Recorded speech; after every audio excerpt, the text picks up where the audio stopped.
नमस्कार प्रिय विद्यार्थियों, मैं अंकित कुमार आपका स्वागत करता हूं अपने जेएचपी कोचिंग में। और मैं आपके लिए फिर आज लेकर के आया हूं कक्षा 12 रसायन विज्ञान अनसॉल्व्ड पेपर 2025। जो हमारे पास मॉडल पेपर है वही मैं सबसे पहले हल करा रहा हूं। प्रिय विद्यार्थियों ध्यान दीजिएगा, पार्ट नंबर 1 मेरा हो चुका है। आज मैं स्टार्ट करूँगा पार्ट नंबर 2। ठीक है, तो ध्यान दीजिएगा, आप अनसॉल्व्ड जरूर ले लीजिएगा। देखिए हमारे पास मैं जो है कहाँ से कहाँ तक करा चुका था। मैं जो हमारे पास 2 का क्वेश्चन था ये पूरा पूरा हमारा हो चुका था। आज हम स्टार्ट करेंगे 2 का ख से। ठीक है, तो चलते हैं बिना ही देरी किए। देखिए ध्यान दीजिएगा अपने क्वेश्चन की तरफ। यहाँ पर कह रहा है 2 का ख में एक अवाष्पशील पदार्थ के 2.5 ग्राम को 100 ग्राम बेंजीन में घोलने पर क्वथनांक की 0.4 डिग्री सेल्सियस वृद्धि हुई। ठीक है, कह रहा है बेंजीन के लिए मोलल उन्नयन स्थिरांक 2.67 है। पदार्थ के अणुभार की गणना कीजिए, यही कह रहा है ना। तो देखिए जो हमारे पास अवाष्पशील पदार्थ है, अवाष्पशील पदार्थ का मतलब होता है जो वाष्प बनकर ना उड़े। जैसे हमारे पास NaCl, जैसे हमारे पास ग्लूकोज और हमारे पास यूरिया, बहुत सारे ऐसे हमारे पास अवाष्पशील पदार्थ होते हैं, यानी कि मतलब जो वाष्प बनकर नहीं उड़ते। ठीक है, तो यही कह रहा है एक अवाष्पशील पदार्थ के 2.5 ग्राम को, यानी कि मतलब जो हमारे पास ये अवाष्पशील पदार्थ है, ये विलेय है एक प्रकार का। ये विलेय का भार कितना, 2.5 ग्राम। यानी कि मतलब हम कह सकते हैं विलेय का भार हमारा दिया है 2.5 ग्राम। और इसके बाद कह रहा है 2.5 ग्राम को 100 ग्राम बेंजीन में घोलने पर, बेंजीन हमारा क्या होगा, विलायक। तो विलायक का भार कितना है, विलायक का भार है हमारे पास W। विलायक का भार हमारे पास जो W का मान है वो है 100 ग्राम। कितना है, 100 ग्राम। और इसके बाद हमारे पास क्या कह रहा है, घोलने पर क्वथनांक की कितनी वृद्धि होती है, 0.4 डिग्री सेल्सियस की वृद्धि हुई। ठीक है, तो जो वृद्धि अगर होती है वो हमारा होता है डेल्टा टीबी का मान। ये आप ध्यान रखिएगा, कितना होता है, 0.4 डिग्री सेल्सियस इतना दिया है। इतनी वृद्धि हुई है, जितनी कह दे वृद्धि हुई है कह दे, या कह दे इतनी वृद्धि हुई, या 0.5 कह दे, या जितनी भी कह दे इतनी वृद्धि हुई है, वो हमारा क्या होता है, मान होता है डेल्टा टीबी का मान होता है। ठीक है, क्वथनांक में उन्नयन जिसे आप बोलते हैं। तो इसके बाद कह रहा है जो हमारे पास बेंजीन के लिए मोलल उन्नयन स्थिरांक, मोलल उन्नयन स्थिरांक का मतलब होता है केबी। क्या होता है, केबी। केबी का मान जो हमारे पास है 2.67 दिया हुआ है। वो कह रहा है पदार्थ के अणुभार, अणुभार का मतलब होता है मॉलिक्यूलर वेट। क्या पूछ रहा है, पदार्थ के अणुभार की गणना कीजिए, यानी कि मतलब m का मान हमसे पूछ रहा है। देखिए यहाँ पर हम सॉल्व करेंगे। सबसे पहले आपको सूत्र पता होना चाहिए। सूत्र क्या होता है, डेल्टा टीबी बराबर, यहाँ पर सूत्र होता है डेल्टा टीबी बराबर होता है केबी गुणे स्मॉल w गुणे 1000 बटे हमारे पास होता है स्मॉल m गुणे होता है बड़ा वाला W, जो किस में होता है, ग्राम में होता है। ये ध्यान दीजिएगा। ठीक है, क्योंकि यहाँ पर किलोग्राम होता है, लेकिन 1000 का जब आप गुणा करा देते हैं तो वो ग्राम हमारा होता है। ठीक है, अब देखिए यहाँ पर हमारे पास डेल्टा टीबी का मान कितना है, 0.4 है, 0.4 बराबर केबी का मान कितना है, 2.67 गुने में हमारे पास क्या है, W का मान कितना है, 2.5 गुणे 1000। और यहाँ पर हमारे पास क्या है, m का मान तो पूछ रहा है, विलायक का भार कितना है, 100 ग्राम, 100 ग्राम। ठीक है, आप ना लिखिए, कोई जरूरी नहीं है ग्राम में। अब देखिए यहाँ पर आपको क्या करना है, सबसे पहले आप ये बताइए, यहाँ पर 1 अंक बाद यहाँ दशमलव है, 2 अंक बाद यहाँ है, ये 3 जीरो खा जाएगा। ठीक है, ये देखिए ये 3 जीरो हमारा हो जाएगा काम से। यहाँ पर क्या होगा, 25 से आप काट सकते हैं इसे, 25 चौको 100, ये हमारा आ जाएगा। अब देखिए हम यहाँ इधर लाएंगे तो यहाँ पर हमारे पास आ जाएगा 2 6 7 भट्टे में आ जाएगा हमारे पास ये 0.4 है, और ये गुणे हमारे पास क्या है, ये 4 है। अब देखिए यहाँ पर जब दशमलव हटाएंगे, यहाँ पर ऊपर जीरो हम बढ़ा लेंगे, तो यहाँ पर हमारे पास क्या आ जाएगा, 2 6 7 0 बटे 4 चौको 16 आ जाएगा। अब देखिए जब इसे भाग लगाएंगे तो आपका m का मान आ जाएगा 1.66 के आसपास। कितना आ जाएगा, 1.66 के आसपास हमारा आ जाएगा। ठीक है, आप देखिए कि यहाँ पर पॉइंट में भी आ सकता है 1.66.87 आप हल कर सकते हैं, क्योंकि मैं आंसर जो है मैं हल कर चुका हूँ, ये वाला आंसर, इतना आपका आंसर आएगा। ठीक है, देखिए मैंने मोबाइल में अभी हल किया आंसर, ये हमारे पास आ जाएगा आपका इतना, क्योंकि भाग तो लगाना ही पड़ेगा और मुझे आंसर बताना ही पड़ेगा, नहीं तो मैं इतने में ही आपका काम चला सकता हूँ, क्योंकि आपको भाग लगाना पड़ेगा, इसलिए आपको क्या करना है, पूरा का पूरा देना है, क्योंकि मैं यहाँ पर भाग दे चुका हूँ। ठीक है, आपका आंसर कितना आ जाएगा, 1.66, यानी सॉरी 166.87, इतना आपका आंसर आ जाएगा। आपको इसी प्रकार से हल करना है। सबसे पहले क्या दिया है, हमारे पास आवासशील पदार्थ था, उसका भार दिया था कितना था, 2.5 ग्राम, और कितने किस में घोला गया है, बेंजीन में घोला गया है। जो बेंजीन हमारा विलायक है उसका भार कितना है, 100 है, कितना है, 100 ग्राम था।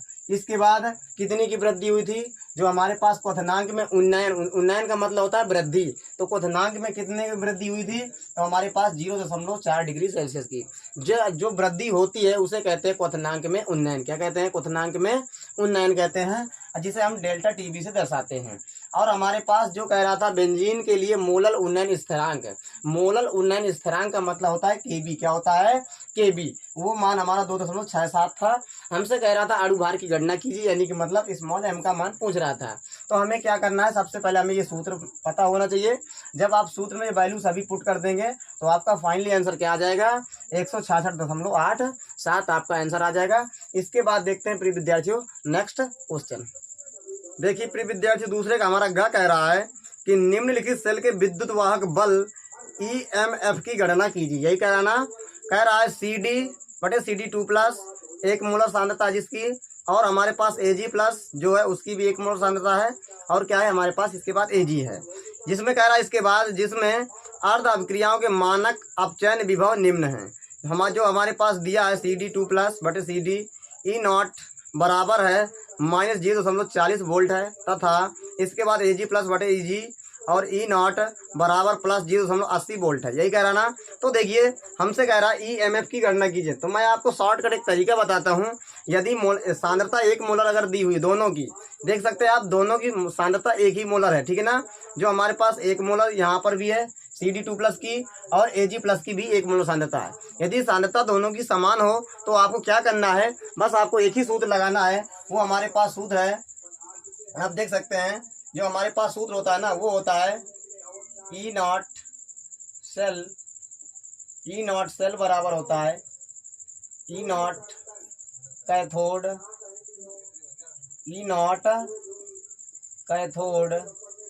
माइनस E0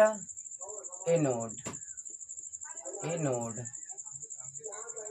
आपको क्या करना है, सबसे पहले यदि 1 मोलर सांद्रता दी हुई हो तो आपको सूत्र कौन सा लगाना है, ये E0 सेल बराबर होता है E0 cathode minus E0 anode. यही आपको करना है। तो देखिए जो हमारे पास E0 सेल का यहाँ से हम मान निकालेंगे, क्या निकालेंगे, एक E0 सेल का मान निकालेंगे, क्योंकि यदि सांद्रता 1 मोलर अगर दी हुई हो तो जो हमारे पास E0 सेल वो बराबर होता है किसके, EMF के। ये आप ध्यान दीजिएगा, ठीक है। क्या होता है, अगर सांद्रता 1 मोलर हो तो जो हमारे पास E0 सेल होता है वो बराबर होता है EMF के। यही कह रहा ना ज्ञात करने के लिए। यदि आप इसका मान निकाल लेंगे तो यही तो आपका हो जाएगा, क्योंकि आपस में क्या होते हैं, बराबर होते हैं। कब, जब हमारे पास सांद्रता कितनी दी हो, 1 मोलर दी हुई हो दोनों की। ये आपको ध्यान में रखना है, ठीक है। तो देखिए यदि आप इसका मान निकाल लेंगे तो यही मान इसका भी हो जाएगा, ठीक है। अब देखिए जितना इसका मान हो जाएगा उतना ही उसका हो जाएगा। अब यहाँ से आपको क्या करना है, E0 कैथोड। अब E0 कैथोड कौन सा होगा मान, और एनोड वाला कौन सा होगा, क्योंकि मान तो हमारे पास दो दिए हैं, -0.40 वोल्ट है, एक +0.80 वोल्ट है। तो हमेशा के लिए मैं बता दूं आपसे, शॉर्ट में एक चीज ध्यान रखना, जो सबसे ज्यादा वैल्यू होती है वो हमारी किसकी होती है, कैथोड की होती है। सबसे अधिक जो वैल्यू होती है सबसे ज्यादा, वो किसकी होती है, हमारे पास कैथोड की होती है। जो सबसे कम वैल्यू होती है वो हमारी किसकी होती है, एनोड की होती है। ये आपको ध्यान में रखना है। तो हमारे पास सबसे ज्यादा वैल्यू किसकी है, +0.80 है ना, जो यही आपको रखना है कैथोड की जगह। कितना है, +0.80 माइनस एनोड की वैल्यू कौन होती है, जो माइनस में हमारे पास है, जो कम है वो एनोड की वैल्यू है। कितना है, -0.40 है। कितना है, -0.40। अब ये हमारे पास इतना दिया है। अब देखिए आपको क्या करना है, E0 सेल बराबर 0.80। देखिए माइनस माइनस क्या हो जाएगा प्लस 0.40 आ जाएगा। यहाँ से क्या होगा, अब आप इसको ऐड कर देंगे तो ई नॉट सेल बराबर, जब आप इसे जोड़ोगे तो 1.20 वोल्ट, ये आपका क्या आ जाएगा, आंसर आ जाएगा। यही आपका क्या हो जाएगा, ईएमएफ का मान भी यही हो जाएगा, और यही क्या हो जाएगा, ई नॉट सेल का भी यही मान हो जाएगा। क्योंकि मैंने अभी आपको बताया है यदि सांद्रता 1 मोलर हो दोनों की, तो जो आपका ई नॉट सेल का मान होगा वही आपको क्या होगा, ईएमएफ का मान होगा। ठीक है, यही आपको क्या हो जाएगा प्रिय विद्यार्थियों, आंसर हो जाएगा। आप इसे कृपया करके नोट कर लीजिएगा और इस सूत्र को बहुत ही अच्छी तरीके से डिब्बे में बंद कर लीजिएगा और याद भी कर लीजिएगा।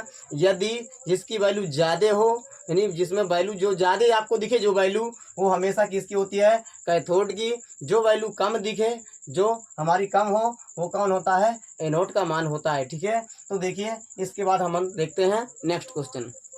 देखिए प्रिय विद्यार्थी, दूसरे का हमारा घ कह रहा है प्रथम कोटि की अभिक्रिया के 4 प्रमुख अभिलक्षण लिखिए, यही कह रहा है ना। देखिए यहाँ पर आपको क्या करना है, पहला अभिलक्षण आपको लिखना है नंबर 1 डाल करके,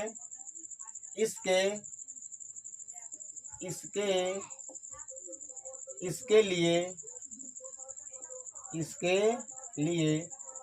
वेग समीकरण इसके लिए वेग समीकरण R बराबर के, और जो हमारे पास अभिकारक जो R होता है उसकी सांद्रता के पावर 1 होता है। ठीक है, ये आपको ध्यान में रखना है। ये पहला आपको क्या हो जाएगा, इसका अभिलक्षण हो जाएगा। क्या होता है, इसके लिए वेग समीकरण R बराबर के, जो हमारे पास AR होता है, यानी R जो होता है, R यानी कि ये हमारे पास R है, यह अभिकारक है, रिएक्टेंट जिसे बोलते हैं, अभिकारक R की सांद्रता के पावर 1। अगर आप 1 ना भी लगाएं कोई दिक्कत नहीं है, क्योंकि छुपा ही होता है। तो इसके लिए वेग समीकरण R बराबर होता है, जो हमारे पास के क्या है, वेग स्थिरांक है। के क्या होता है, वेग स्थिरांक। R अभिक्रिया की दर होती है। R बराबर होता है कि हमारे पास अभिकारक R की सांद्रता के पावर 1 होता है। ठीक है, इसके बाद दूसरा हम जानेंगे। दूसरा हमारे पास होता है इसके वेग स्थिरांक इसके वेग स्थिरांक का मात्रक, इसके वेग स्थिरांक का मात्रक सेकेंड इनवर्स या मिनट इनवर्स होता है। मिनट इनवर्स होता है, ये आपको ध्यान में रखना है। सबसे पहला क्या है, इसके लिए वेग समीकरण R बराबर के और R की सांद्रता के पावर 1 होता है। दूसरा क्या है, इसके वेग स्थिरांक का मात्रक सेकेंड इनवर्स या मिनट इनवर्स होता है। वेग स्थिरांक क्या होता है, जो हमारे पास के होता है, ये आपको ध्यान में रखना है। तीसरा क्या है हमारे पास, इसके वेग स्थिरांक का व्यंजक के बराबर 2.303 बटे T log 10 बेस A बटा A माइनस एक्स होता है। ये आपको ध्यान में रखना है, बहुत ही इंपॉर्टेंट सूत्र है। जो हमारे पास प्रथम कोटि की अभिक्रिया होती है उसके लिए जो वेग स्थिरांक का व्यंजक होता है वो के बराबर होता है 2.303 divided by T log 10 base A बटे A माइनस एक्स होता है। ये आपको ध्यान में रखना है। मैंने बताया ही अभी है, जो वेग स्थिरांक होता है जिसे हम कहते हैं के, इसका ये सूत्र क्या होता है, ये होता है प्रथम कोटि की अभिक्रिया के लिए। ए क्या होता है, हमारे पास प्रारंभिक सांद्रता होती है जो हमारे पास जितनी दी हुई होती है। जो हमारे पास एक्स क्या होता है, जो हमें मिला होता है उत्पाद। ठीक है, यदि मैं कह दूं हमारे पास कोई भी हमारे पास एक अभिक्रिया है, मान लो एक हमारे पास अभिक्रिया है ये हमारे पास, ठीक है। मान लो जो हमारे पास ए है, यहाँ पर अभिकारक ए की सांद्रता रही हो, मान लो कितनी, 100%। कितनी रही हुई सांद्रता, 100%। अगर मैं कह दूं हमारे पास अपक्रिया जब स्टार्ट हो गई है तो हमें 90% वो पूर्ण हो गई है। क्या कह दूं, अपक्रिया 90% पूर्ण हो गई है। 90% पूर्ण हो गई का मतलब क्या होता है, हमारे पास टोटल कितनी थी सांद्रता, 100%। 100% में कितनी पूर्ण हो गई है, 90%। जो हमारे पास ये होता है ना 100%, ये होता है ए का मान यानी प्रारंभिक सांद्रता। हमें कितनी पूर्ण हो गई है, 90%। यदि 90% पूर्ण हो गई है वो होता है एक्स का मान। ये आपको ध्यान में रखना है। आप इसी प्रकार से यूज करके आप सवाल लगाएंगे। कहते प्रारंभिक सांद्रता इतनी है और हमारे पास क्या कहते हैं, अपक्रिया इतनी % पूर्ण हो गई है, 90% पूर्ण हो गई है तो एक्स का मान 90। 75% पूर्ण हो गई है, एक्स का मान 75 हो जाएगा। ठीक है, आप ऐसे करके आप सवाल लगा सकते हैं। इसके बाद हम देखेंगे जो हमारे पास चौथा है। चौथा में आप क्या देखेंगे, इसके अर्ध आयु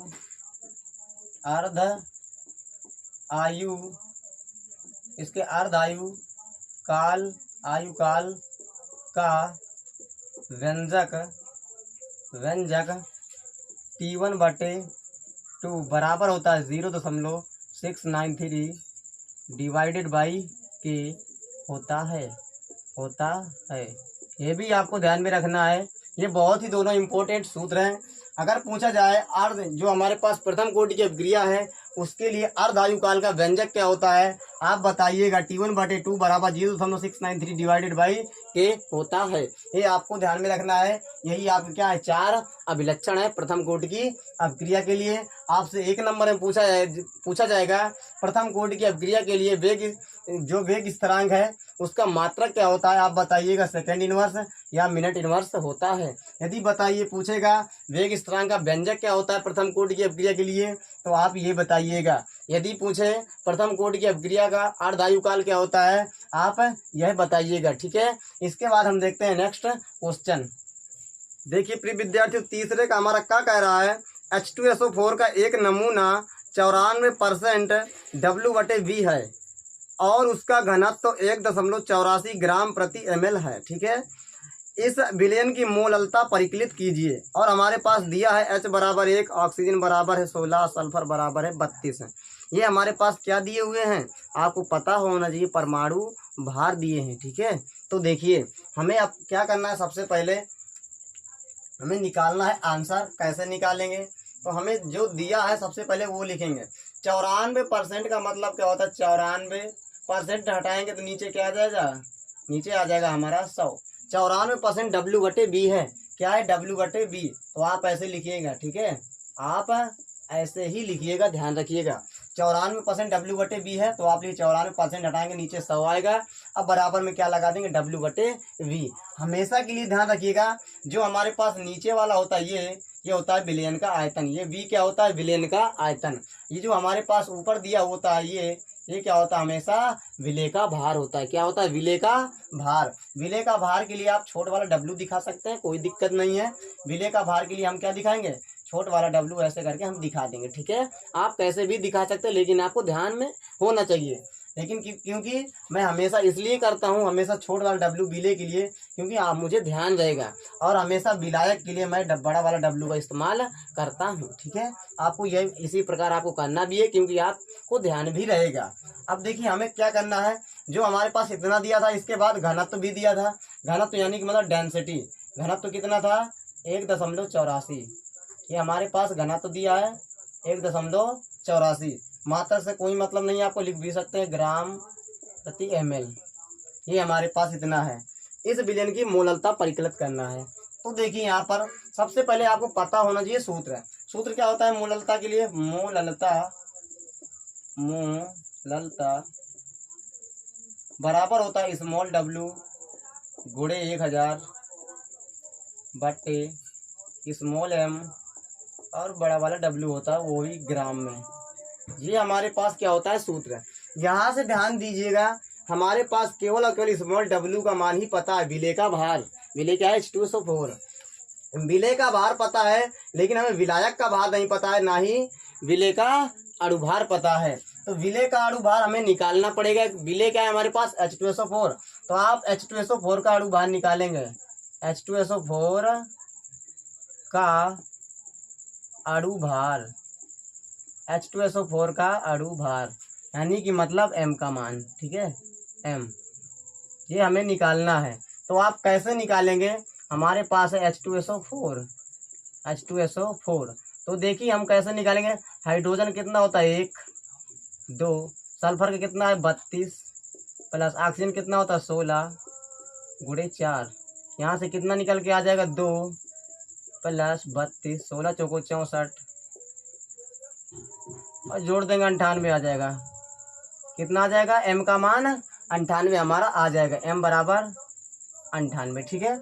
अब देखिए अगर हमारे पास M बराबर 98 आ गया है, अब यहाँ से हम क्या करेंगे, हमें दो चीज़ मिल चुका है, विलेय का भार, विलेय का अणु भार। विलेय क्या है H2SO4, दोनों का हमें मिल चुका है मान, लेकिन हमें विलायक का भार पता है, नहीं पता है ना, सॉरी विलायक का भार हमें पता नहीं है, लेकिन विलेय का भार पता है, विलायक का हमें नहीं पता है। यदि हम विलायक का भार निकालेंगे तो कैसे निकालेंगे, तो हमेशा ध्यान रखना, यदि आपको विलयन का भार पता होगा और विलेय का भार पता होगा तभी आप विलायक का भार निकाल सकते हैं।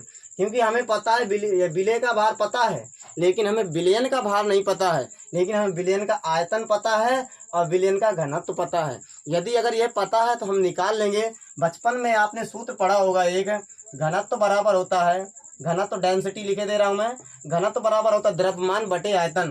क्या होता है, द्रव्यमान बटे आयतन होता है, द्रव्यमान बटे आयतन, आयतन यानी मतलब V। अब देखिए डेंसिटी दिया है आपके पास 1.84 बराबर, द्रव्यमान किसका है, विलयन का, किसका है, विलयन का। विलयन का द्रव्यमान हमें, विलयन का द्रव्यमान ये हमारे पास है, विलयन का द्रव्यमान हमें निकालना है। आयतन कितना है 100 दिया हुआ है, विलयन का आयतन कितना है देखिए 100, तो आप यहाँ पर कैंची गुणा कराएंगे तो आपका आ जाएगा विलयन का द्रव्यमान, विलयन का द्रव्यमान आ जाएगा 184, कितना आ जाएगा 184 आ जाएगा। यदि आपको विलयन का द्रव्यमान या भार, क्योंकि केमिस्ट्री में द्रव्यमान भार को सेम माना गया है, तो आप इसे द्रव्यमान भी बोल सकते हैं, इसे आप भार भी बोल सकते हैं विलयन का, ठीक है। तो विलयन का द्रव्यमान या भार कितना गया है 184। तब हम क्या कर लेंगे, अब विलायक का भार निकाल लेंगे, क्योंकि हमें यदि विलयन का भार पता हो गया है यानी कि मतलब द्रव्यमान, तो हमें क्या करना है, विलेय का भार भी पता है, तो हम क्या कर लेंगे, बड़ा वाला W ही तो हमें पता करना है, ठीक है। यानी विलायक का भार, यदि हमें विलायक का भार पता करना है तो विलयन के भार में से, विलयन के भार में से क्या घटा देंगे, विलेय का भार घटा देंगे, ठीक है। जो हमारे पास कितना था 94 था, तो हमारे पास यहाँ से कितना निकल के आ जाएगा, विलायक का भार आ जाएगा हमारे पास 90, कितना आ जाएगा 90 आ जाएगा। यहाँ से आप देख सकते हैं इतना इतना हम निकाल लिया है, क्योंकि आपको पता होना चाहिए, जब आपको पता है कि विलेय का भार पता है और ये हम सूत्र लगा कर घनत्व बराबर द्रव्यमान बटे आयतन, हम यहाँ से क्या निकालिए, विलयन का द्रव्यमान यानी कि मतलब विलयन का भार, भार बोल दो या द्रव्यमान, कितना निकल के आया 184। तो अगर विलयन का भार पता है तो आप विलयन के भार में से माइनस कर देंगे विलेय का भार, तो क्या निकल के आ जाएगा, विलायक का भार आपका आ जाएगा। बस आपको सभी वैल्यू मिल चुकी हैं, यहाँ पर आप पुट कर सकते हैं, आपका आंसर भी आ जाएगा। अब देखिए विलेय का भार कितना है 94, और गुणे में क्या करना है आपको 1000 बट्टे M का मान कितना आ गया है 98, और गुणे विलायक का भार कितना है 90। अब देखिए 1 0 से 1 0 काट सकते हैं। यहाँ पर आपको क्या करना है, मोललता बराबर, अब देखिए जब आप इसे हल करेंगे तो आपका आंसर कितना आ जाएगा 10.66 आपका क्या आ जाएगा आंसर आ जाएगा। लेकिन मात्रक जरूर लिखिएगा मेरे भाई, क्या होता है मोल बट्टे किलोग्राम या किलोग्राम इनवर्स भी कर सकते हैं, ठीक है। ये आपका क्या हो जाएगा आंसर हो जाएगा। आपको ऐसे ही करना है, सवाल बहुत ही इम्पोर्टेंट है, बस आपको करना भी ऐसे ही है। देख सकते हैं यहाँ पर कितना पसीना निकल चुका है। अब देखिए आपको क्या करना है, बड़ी मेहनत, देखिए आपको क्या करना है, सबसे पहले दिया था H2SO4 का एक नमूना कितना था 94%, W/V था, तो 94% का मतलब क्या होता है 94/100। W/V का मतलब होता है ऊपर वाला W हमेशा क्या होता है विलेय का भार, नीचे क्या होता है विलयन का भार। ये हमारे पास दिया था, और घनत्व भी दिया था विलेन का, डेंसिटी जिसे बोलते हैं डी बराबर 1.84 ग्राम बटे ml, ठीक है। और इसके बाद क्या था हमारे पास, और कुछ पता ही नहीं था, लेकिन हमें ये जरूर पता था कि हमारा सूत्र क्या होता है, मोललता बराबर स्मॉल w गुणे 1000 बटे स्मॉल m गुणे कैपिटल W, ये हमारे पास होता है सूत्र। अब देखिए हमें यही हमारे पास पता था, लेकिन ये दोनों हमें नहीं पता था। लेकिन हमें यह जरूर पता है, ये जो हमारे पास स्मॉल m है, ये हमारे पास क्या स्मॉल m, ये विलेय का अणुभार होता है। ये क्या होता है, विलेय का अणुभार, ये विलेय का भार, ये विलेय का अणुभार। विलेय क्या हमारे पास H2SO4 था, और हम जानते हैं H2SO4 का यदि अणुभार निकालेंगे तो हमें सूत्र पता होगा, तो अणुभार निकाल देंगे, क्योंकि उसमें मान भी दिया था, क्योंकि हाइड्रोजन का एक था लेकिन 2 हाइड्रोजन थे, तो गुणे 2 कर देंगे, प्लस सल्फर का कितना दिया था, वहीं पर जो हमारे पास क्वेश्चन ये था ना, उसी में दिया था कितना, 32 सल्फर का, प्लस ये ऑक्सीजन का कितना था, 16 गुणे 4 ऑक्सीजन है, ठीक है। आप जब यहाँ हल करेंगे तो आपका अणुभार कितना आ जाएगा, 98 आ जाएगा। लेकिन अब हमें पता करना क्या है, विलायक का भार। लेकिन विलायक का भार पता करना है तो हमें विलयन का भार जरूर पता होना चाहिए, क्योंकि विलयन के भार में माइनस कर देंगे विलय का भार, तो हमें पता चल जाएगा विलायक का भार। क्योंकि विलयन का भार कब बनता है, जब विलय का भार और विलायक का भार दोनों टोटल ऐड कर देंगे तो हमारा किसका भार मिल जाएगा, विलयन का भार। तो हमें क्या पता करना है, विलयन का घनत्व तो दिया था, अब विलयन का आयतन भी दिया था, तो हम सूत्र कौन सा लगा देंगे, हमें यदि विलयन का भार या द्रव्यमान पता करना है तो हमें यह वाला सूत्र लगाना पड़ेगा। तो विलयन का द्रव्यमान 184, भार बोल दो या द्रव्यमान बोल दो, दोनों एक ही है, किसमें, केमिस्ट्री में, जबकि फिजिक्स में अलग अलग होता है, आपने पढ़ा भी होगा, ठीक है। तो यहाँ से निकल के कितना आ जाएगा, 90 हमारा निकल के आ जाएगा। जब आप इसे यहाँ पर रख देंगे तो फाइनली आंसर कितना आ जाएगा, 10.66 मोल और प्रति किलोग्राम, ठीक है। ये आपको ध्यान में रखना है, इसे आप किलोग्राम इनवर्स में भी लिख सकते हैं, मोल केजी इनवर्स। मात्रक तो आपको भूलना ही नहीं है, मात्रक जरूर लिख कर आना है, ठीक है। ये आप नोट कर सकते हैं। इसके बाद हम मिलेंगे प्रिय विद्यार्थियों, नेक्स्ट क्वेश्चन लेकर के आऊँगा बढ़िया। इसके बाद चलते हैं, नमस्कार, जय हिंद, वंदे मातरम।